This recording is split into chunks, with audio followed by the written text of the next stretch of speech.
Brilliance and brutality, intellect and intrigue, Christianity and carnage. The Byzantine Empire was a beacon of light with a dark side. They called themselves Romanos, those who continued the traditions of the Roman Empire. Led by rulers who exercised absolute power and architects who pushed beyond Rome's engineering marvels, the Byzantines constructed the ancient world's longest aqueduct, virtually invincible city walls, and a colossal domed cathedral that defied the laws of nature. A church of unprecedented proportions grew up magically. But carrying on the Roman legacy came with a price. He blinded 14,000 men, leaving every 100th man with one eye. The Byzantine Empire was the dominant civilization during the Dark Ages. But after a millennium of rule, its engineering feats would betray them, as an ancient light was extinguished in the glare of modern warfare.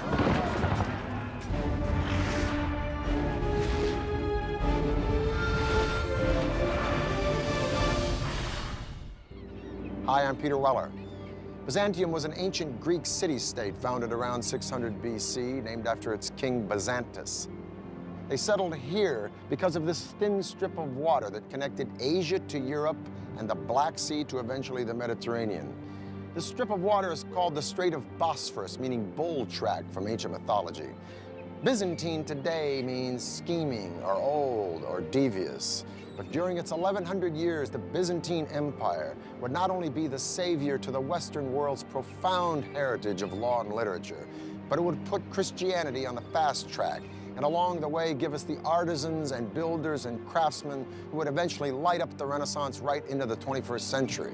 And all of this would happen under the auspices of a single emperor named Constantine, who of all of the fakers and charlatans that history has coughed up to steal the moniker the Great, Constantine really deserved it.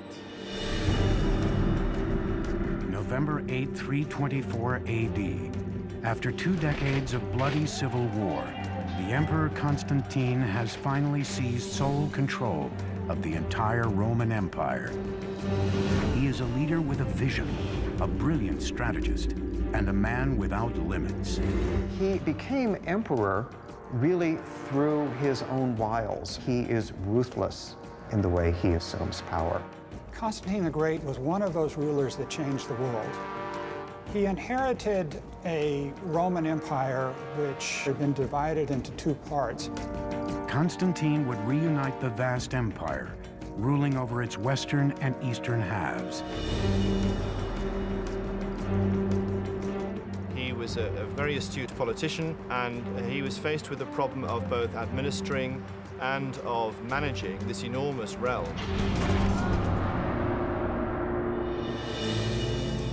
Just 6 weeks after ascending to the throne, Constantine journeys to the edge of the empire, to a remote spot in modern-day Turkey. Constantine took a spear and traced the outline of the city in the dirt. His entourage was somewhat amazed at the extent to which he intended to build the city. He is said to have commented, "I will go as far as until he who leads me stops." That line would become the boundary of the empire's great new capital, Nova Roma, New Rome. And from that sketch would rise a glittering city in the center of a great new empire. The city would come to be known as Constantinopolis, Constantine's city.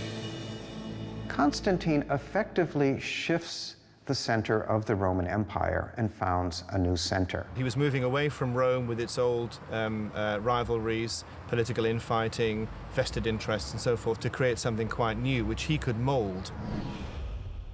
Constantine's vision for his new city would be built upon the engineering techniques perfected during the Roman Empire. There was a grand campaign of construction, of building forums, marketplaces, to build the kind of buildings that ancient Rome had. But Constantine's rule would be marked by one major distinction. Unlike any previous emperor, he would harness the power of another ruler. His name was Jesus Christ. Christianity is really on the rise. There is a large Christian presence in the empire, and simply recognizing this presence made a good deal of political sense. Constantinople was founded, in effect, as a Christian empire, and Orthodox Christianity was fundamental to its existence.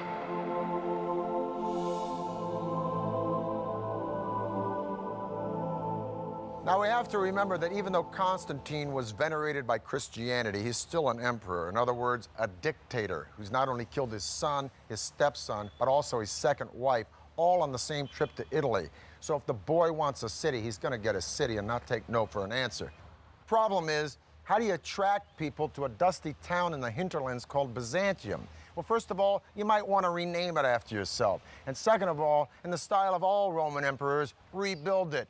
If Constantine could rise out of the grave today and see the success story of Istanbul, population 12 million, 2 million tourists a year, he'd probably faint. Because in 337 AD, when he dies, not only is the city half done, but he's got a big problem. Bulging population, one little provincial aqueduct in a city surrounded by sea. So there's water everywhere, but not a drop to drink. By the mid-4th century, the city was dying of thirst. Constantine's successors would have to develop a water supply far larger than Rome's to keep the city alive. The system they built would be one of the greatest engineering achievements of the ancient world.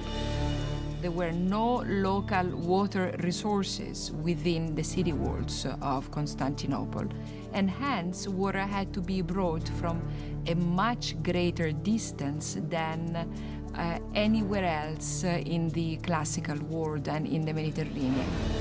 The task fell to an ambitious emperor named Valens, who reigned from 364 to 378 AD. He would carry out an audacious plan to engineer the world's longest aqueduct system.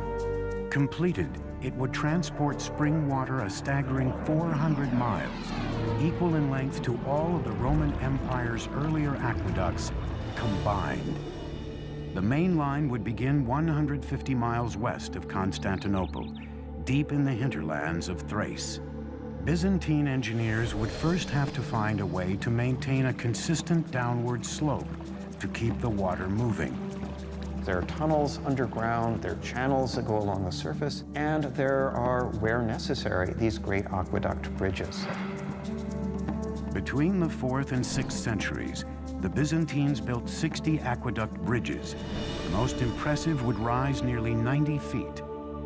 Today, it's known as the Kërshun-Lëgerme Aqueduct Bridge. Builders first constructed giant stone piers or supports. Once the piers were raised, masons worked on massive arches. Wooden forms held the stones of each arch in place until the keystone could be positioned and the arch completed. Framework was then built on the next tier and the process repeated. Like the Romans, Byzantine masons adorned their bridges with religious carvings. But unlike the Romans, the Byzantines chose Christian, not pagan symbols. More than 80 miles away, another aqueduct bridge, this one even larger, would channel water into the heart of Constantinople, now Turkey's largest city, Istanbul. I'm standing on top of the giant aqueduct bridge built for the ancient city of Constantinople under the Emperor Valens. Boy, does that name ring power to you, Valens. Now, the entire aqueduct span is 150 miles, but just this section between two hills in Constantinople is 11 football fields long, and boy, did it take care of the city's water problem. But it not only took care of the water problem, just as we've seen in all of the empires, if you want to make a political statement with a public work, you build it big. However, getting the water to Constantinople was only half the battle. Once in the city, the water had to be stored, but vacant land was scarce. Byzantine engineers answered the challenge by building an underground storage system more elaborate than anything else in the ancient world. Over time, they would construct more than 150 subterranean tanks. The largest would be here, the Basilica Cistern. It would take 336 columns to support its 25-foot-tall ceiling. At 153 yards long and 77 yards wide, the basilica cistern could hold enough water to fill 27 Olympic-sized swimming pools. Engineers built the underground storage tanks in troughs between the city's hills, an ingenious solution that not only made use of the lowland, but also provided a flat building surface on top. The cisterns enabled the city to be provided continuously by water, even in the summer when it wouldn't rain that much and there'd be merely a trickle coming down from the aqueduct. With its vast underground water storage system, Constantinople's population swelled to an extraordinary size for an ancient city. By the end of the 5th century, the population of Constantinople was approaching the 500,000 mark. No other city in Western Europe came even close. It was a city that was legendary, even for people who had never set foot in it. But far away on the steppes of Mongolia, a tidal wave is about to engulf Europe. The surge would be led by a man named Attila, and his army would soon be at the gates of Constantinople. It will take a brilliant feat of military engineering, the greatest defense system of antiquity, to save the city. 410 AD, Rome has fallen to Germanic tribes called Visigoths. Roman citizens fled eastward to the safe haven of Constantinople. But it was only a matter of time before a savage horde, hell-bent on destruction, would come knocking. They were called the Huns. Now, as the West will decline, the East and Constantinople will become a boom town. Only burr in the saddle is, the richer Constantinople gets, the more those marauding northern tribes who have been attacking Italy start to look at Constantinople and go, Constantine the Great had put the Byzantine Empire on the map. Now the Huns sought to wipe it off.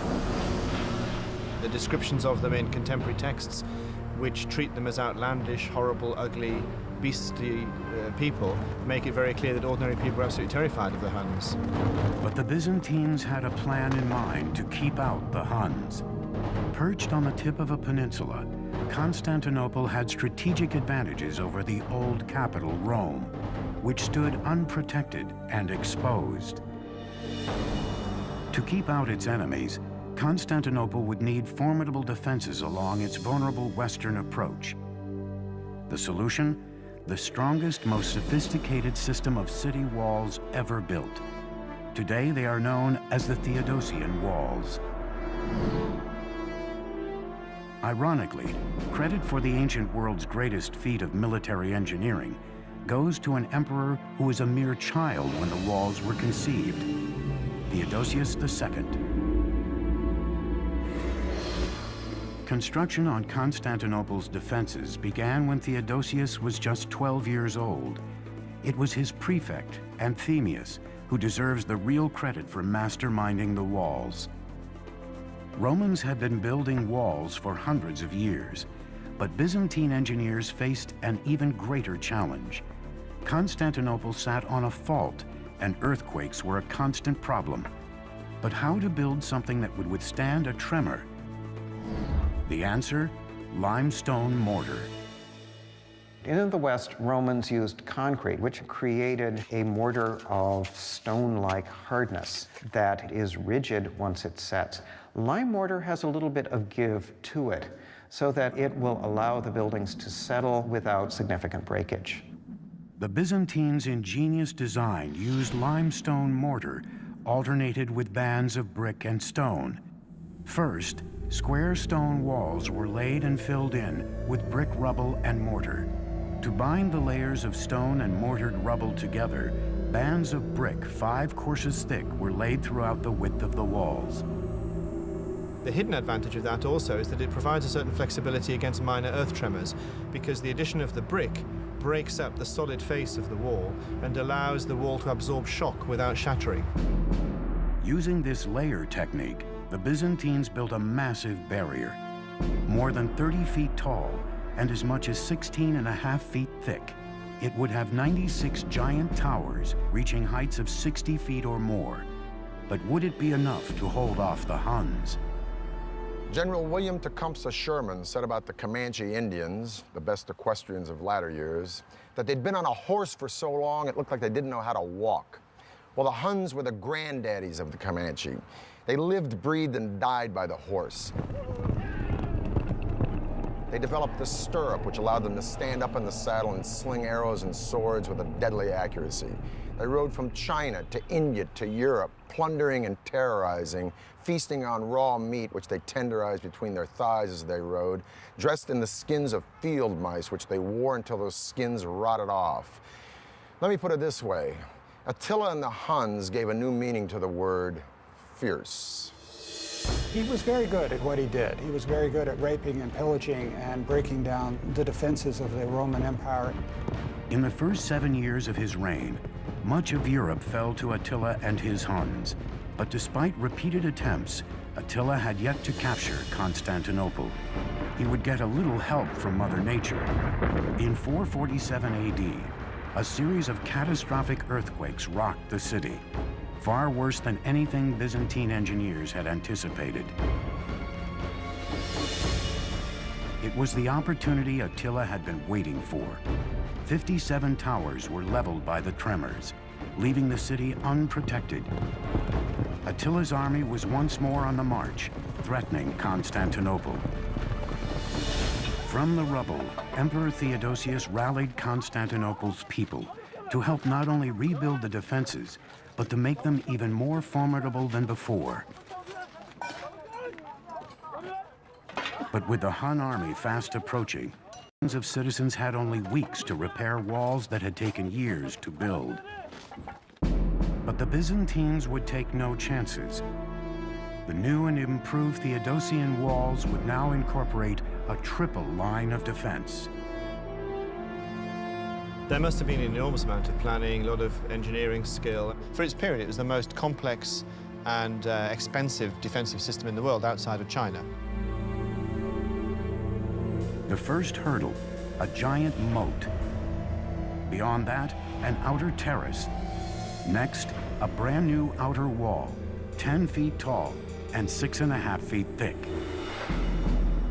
The final and by far the most impressive line of defense would be the original massive inner wall, completely rebuilt and anchored by its 96 giant towers.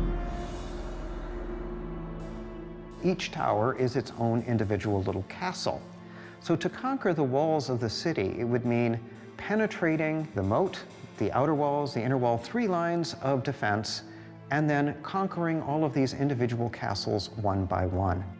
It's an extremely clever system. All the angles, all the possibilities for the technology of the time are covered. The work was completed just in time. Attila's scouts crested a hill only to see the hardcore fortress of Constantinople. Attila would never breach the Byzantines' capital city.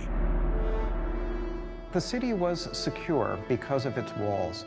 There are any number of times in the history of the Byzantine Empire where attackers get as far as the walls of the city, but they can go no further. For 1,000 years, the Byzantine Empire would be saved by its city walls, from the Huns and Arabs to the Russians and Turks.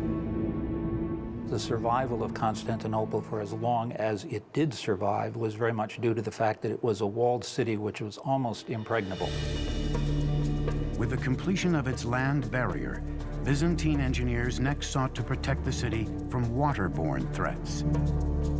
Their solution was ingenious and highly effective. A giant chain, one of the biggest ever built.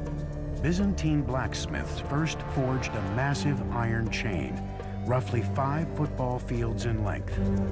An estimated 750 links, each measured 2 feet. The links would float on wooden logs.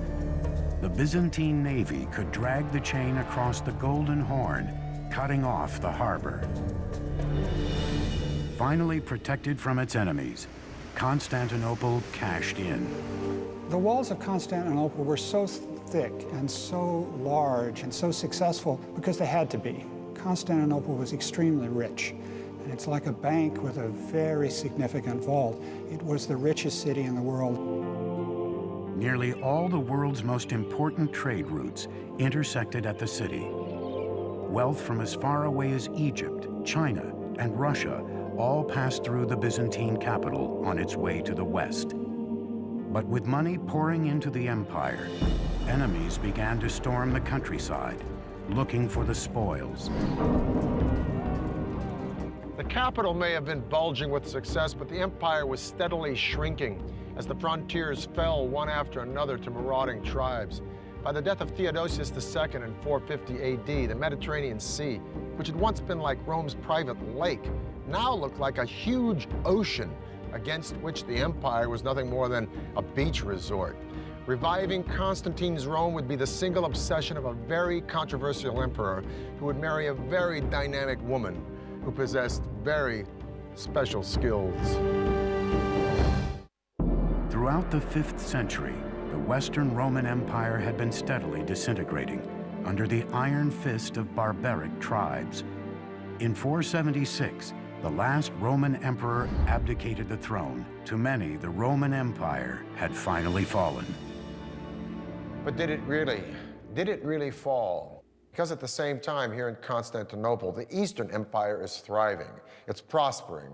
And in 527 AD, an emperor named Justinian comes to the throne, who's not only completely committed to recodifying all of Roman law, he's bent on reconquering Constantine's empire. Justinian I ruled during the Byzantine Empire's golden age. Yet, ironically, the man who lusted after the glory of ancient Rome was an outsider. Well, the Emperor Justinian was born a peasant in what is now northern Yugoslavia, and he came with his uncle Justin to Constantinople to seek their fortunes. His 40-year reign would be marked by intellectual brilliance, an unparalleled work ethic, and unbridled ruthlessness. 2 years before ascending to the throne, Justinian married a beautiful, strong-willed woman named Theodora. But there was just one problem. Theodora was a former burlesque dancer. So to take her checkered past out of the equation, Justinian simply promoted her. The day he was crowned emperor, he named Theodora as his co-empress. Her ascension to power sent shockwaves through the Byzantine aristocracy. She was supposedly a prostitute hanging out around the hippodrome, involved in things like bear dancing. Not exactly sure what happens in bear dancing, but evidently it was not such a great thing. And she had a very active sex life. Together, Justinian and Theodora would rule the empire as equals. She must have been highly intelligent, and she must have been very wily, very successful at court politics. Justinian quickly realized that his legacy would be built on restoring the bygone glory of ancient Rome. He began by reclaiming Western territories that had been lost over the years. Back home in Constantinople, Justinian went on a construction spree. Bad news is, to pay for this building, he went on a ballistic campaign of taxation, which was just as popular then as it probably would have been now. Along with the taxes, he tries to control or stamp out any form of pagan celebration, the study of the ancient philosophers at Athens, gambling, prostitution, adultery, homosexuality, any Christian that doesn't see it his way, and the Jews. He didn't have a lot of fans, but so what? He's an emperor. He's not listening to approval ratings. But you know what? He should have. As Justinian tightened his grip on the people, the city's resentment turned to rage. And unlike other civilizations, where the masses had no place to voice their anger, the Byzantines had their hippodrome. The hippodrome was the center of Constantinople's public life. Conceived as a stadium for chariot racing, it could hold as many as 100,000 people. Construction of the hippodrome had taken place over centuries. It was a gigantic task incorporating every known building technique.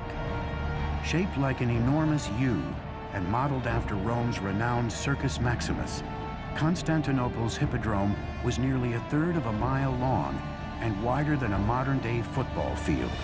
But the site its architects had chosen sloped severely to the south. And there they built vaulted substructures. As is common in ancient Rome, vaulted substructures to create a level platform. Freemen and masons were brought in from around the Mediterranean. Their first task, to build the substructure's arched wall 4 stories tall. The arches created a gallery for shops and cafes.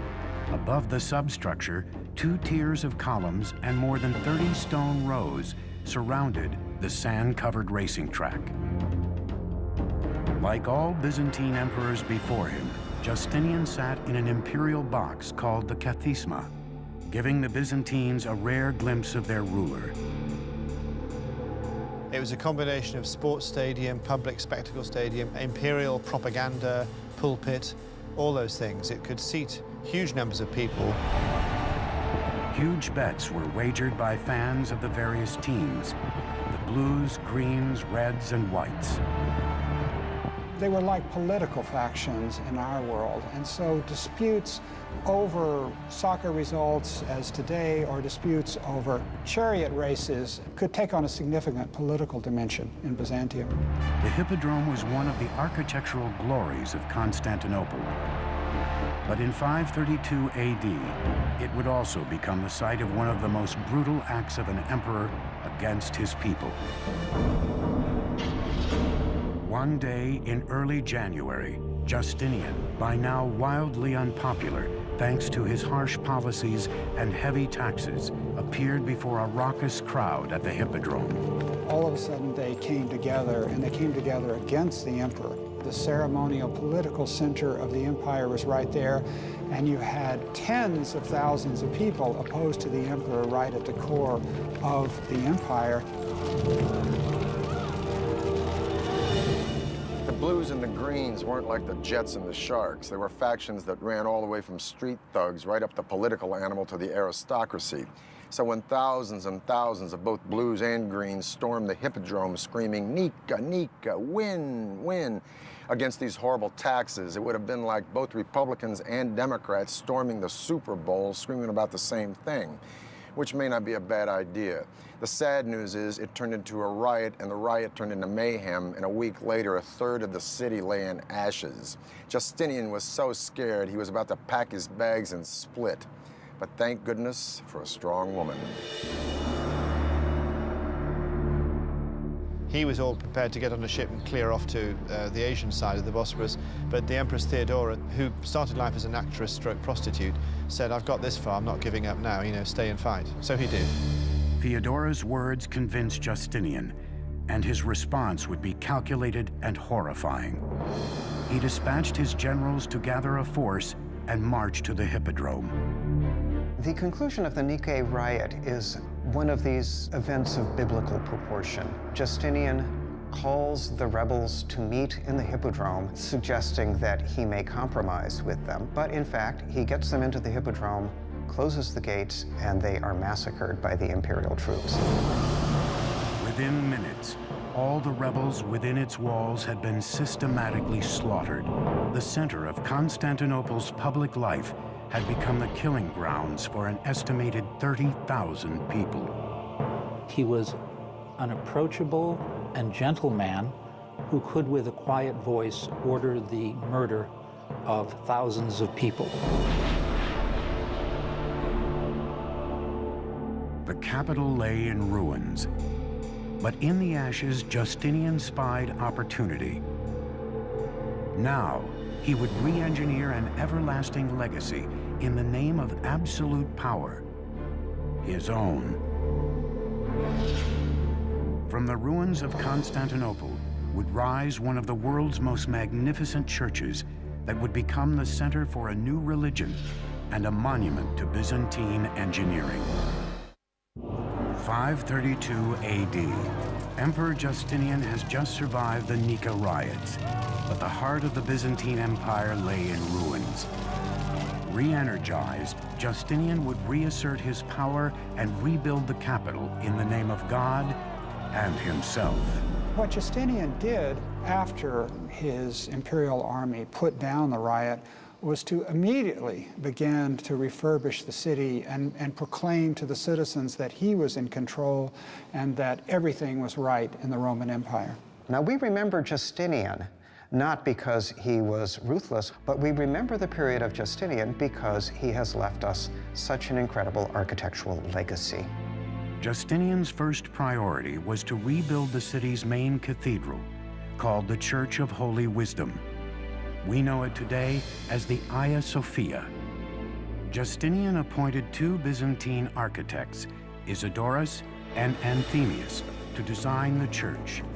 Both were professors of mathematics and physics, skilled in theory, but with no real construction experience. The architects of Hagia Sophia were not the standard architects of the day. They, for better or worse, were professors. We professors sometimes don't have the most sound practical knowledge. But the far-sighted Justinian gave them a free hand with only two demands: build it as quickly as possible and make it unlike anything else on Earth. Construction began a scant 6 weeks after the Nika riots. It took years to put together building teams, to bring together all of the building materials that were needed for a great project in the empire. Justinian did it practically instantly. Isidorus and Anthemius's design for the cathedral was revolutionary in concept and unprecedented in scale.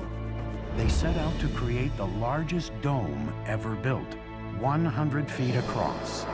They began by using an architectural device first attempted by the Romans, but never fully achieved. It was called the pendentive. The first step, construct 4 massive arches on which the dome would rest. Next, the pendentives, rounded triangles that connect the dome's circular base to the square base below and distribute its weight evenly among the 4 arches. By adding smaller semi-domes, an even larger area would be created. Using pendentives, Justinian's architects were able to construct a gigantic dome that appears to hover in midair. The dome rises 184 feet, 30 feet taller than the Statue of Liberty. The nave over which the dome hung would be a massive open space measuring 229 feet by 245 feet. There were 100 teams of workmen, each with 100 men, with half of them working on the north side of the building, half of them working on the south side of the building, and competing to create the great building. A church of unprecedented proportions grew up magically, almost magically, faster than any kind of construction at that time on that scale. Hagia Sophia was dedicated in 537 AD, less than 6 years after the first stones were laid. Justinian was very proud of his church, as he should be. It was a great idea. It was a great conceptual plan. The implementation of that plan, the actual structure, was risky. A more experienced or pragmatic builder would have seen that trying to build a dome of this size with the materials given in a short amount of time would have been dicey at best. Before the construction was even finished, the 4 piers hold up the arches started to buckle and collapse. 20 years later, an earthquake happens, boom, whole dome comes in. Now, Isidorus the Younger, the nephew of the original Isidorus that built it, addressed the flaws in the dome, had to reconstruct it. One of the flaws, most important one, is that he raised the pitch of them because more vertical load of a higher dome will drive the weight into the ground, which is good support. A short, squatty dome with horizontal load drive the weight sideways, and kaboom, the dome falls in. So Isidorus raises the dome 21 feet, boom, and voila, you got the dome you see today.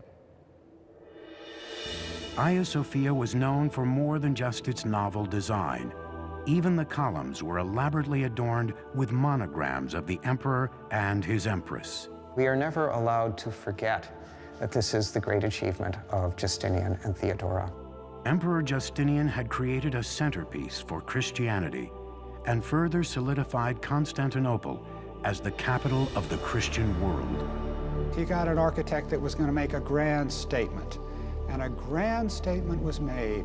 The largest church in Christendom, the greatest dome space in the world until the Renaissance. He got a building that dwarfed any of the great baths of ancient Rome or any of the great temples of the ancient world. By the end of his reign, the Byzantine Empire had grown to its greatest size, encompassing Syria and Palestine, Asia Minor, Italy, Greece, and southward throughout North Africa and Egypt. But the Byzantine people would pay the price of expansion. Justinian's near-constant military campaigning, combined with his zeal to rebuild Constantinople, virtually bankrupted the Byzantine Empire. The empire really never recovers from the megalomania of Justinian. It's perhaps fitting that the dome of Hagia Sophia collapses. It's as if Justinian, as he is overextending the political boundaries of the empire, he's also overextending the architecture as well. For 3 centuries after Justinian's death, a series of emperors would rule over a shrinking empire. But through the chaos, Constantinople stood secure, and in the 10th century, the Byzantines would once again rise in a blaze of military glory, led into battle with fearsomely engineered weapons and by the finest military mind ever to wear the crown. The year is 1000 AD, the end of the first millennium of the Common Era. The force of Europe now lies in the north, with France and Germany and the Holy Roman Empire. While here in Constantinople in the east, the Byzantines have survived wars with Visigoths, Persians, Avars, and Arabs, and weathered a very disheartening period in the 700s called iconoclasm, where they have smashed most of their art. But the Byzantines are on the rebound now, and by 1014 they are poised to reconquer the entire Balkan Peninsula from the Danube River all the way to Greece. The man at the helm of the Byzantines' comeback was Basil II. A man of the people, Basil was the most brilliant military mind the Byzantines ever produced. He was an emperor that did not sit back and enjoy the luxuries of the palace. He went out campaigning every season, leading the Byzantine armies against the foes. He was seen to be a soldier's emperor, but there's no doubt he ranks as a highly competent, very able, very intelligent, very versatile military leader, as well as a good ruler. Basil's greatest enemy was Tsar Samuil, who ruled Bulgaria, a Slavic kingdom vying for control of the Balkan Peninsula. In 986, a decade into his reign, Basil suffered a devastating defeat at the hands of Samuil's army. The first time he marched north, he was only 18, I think. He might have been a bit younger. And he walked into an ambush, basically. Humiliated, Basil swore revenge on the Bulgarian nation. That revenge would take a quarter century to unfold. In the meantime, his defeat emboldened his Byzantine rivals. After crushing a series of revolts within his empire, Basil turned his attentions outward to restoring lost imperial lands. Determined to regain Byzantine's glory, he had ordered his engineers to design a new model of a deadly siege weapon, the trebuchet. The trebuchet's design was based on simple principles. Using ropes, operators cocked a wooden arm outfitted with a sling and stone. The front and sides of the wooden frame were covered in fresh animal skins to protect it from flaming arrows. You'd have your axle and your pivoting sling because of the disparity between the short end on one side of the axle and the long end on the other. You'd maximize the velocity in the swing, so you could throw substantial weights considerable distances. But Basil II did nothing by half measures. The trebuchet his engineers designed could hurl stones weighing more than 400 pounds and took a staggering force to operate, 400 men. With the world's finest troops and largest siege craft, the Byzantine army was unstoppable. And after years on the battlefield, Basil had developed a creed of ferocity and discipline among his men. he has a reputation of being harsh but fair. And of course, if the soldiers believe in their leader, they'll fight better and more effectively. He forbade anyone from breaking ranks and lectured them on the need for readiness at all times. His force could move with lightning speed across all types of terrain. Finally, in the year 1001, Basil decided it was time to head back to Bulgaria and clean up unfinished business. He then turns his attention back to Bulgaria and spends the next 15 years basically solidly campaigning year on year on year, gradually destroying the Bulgars' infrastructure, ravaging the countryside, destroying the economy. Tsar Samuel would soon realize the scope of Basil's fury. Samuel had been the only man to beat Basil in battle, and for that distinction, he would pay dearly. On July 29th in the year 1014, Basil launched a surprise attack, conquering the Bulgarian army, capturing 14,000 men. His revenge would be brutal. He blinded all of them, leaving every 100th man with one eye to lead the rest back to Bulgaria. When Samuel saw his ragged and mutilated army, he collapsed, and 2 days later, he died. It's one thing to execute all of these people. It's another thing to send them back to the country where their countrymen in some ways have to take care of all these people. So they become a kind of permanent liability to the society. The cruel victory earned the emperor control of the Balkans and the moniker Basil the Bulgar Slayer.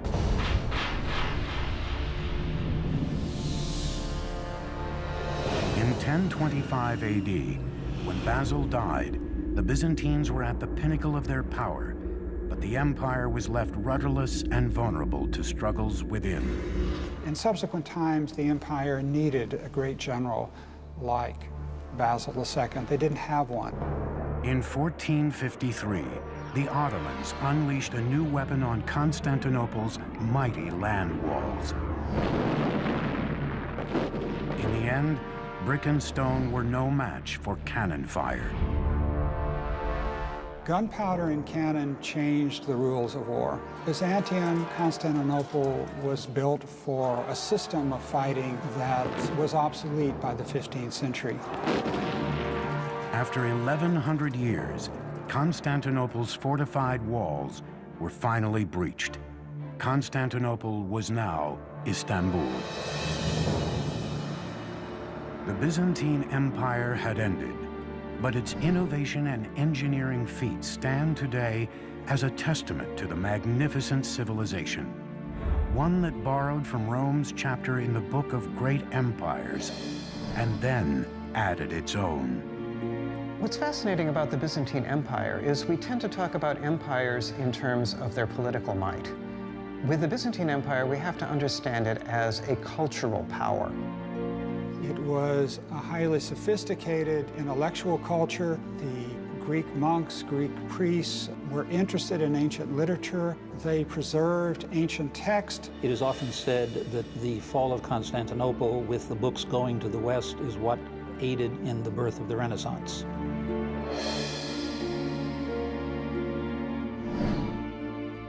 Constantinople had built magnificently. They catapulted Christianity into the world. They'd shaped the Western world's laws. They preserved the heritage of knowledge from antiquity. But the Byzantine Empire was gone for good.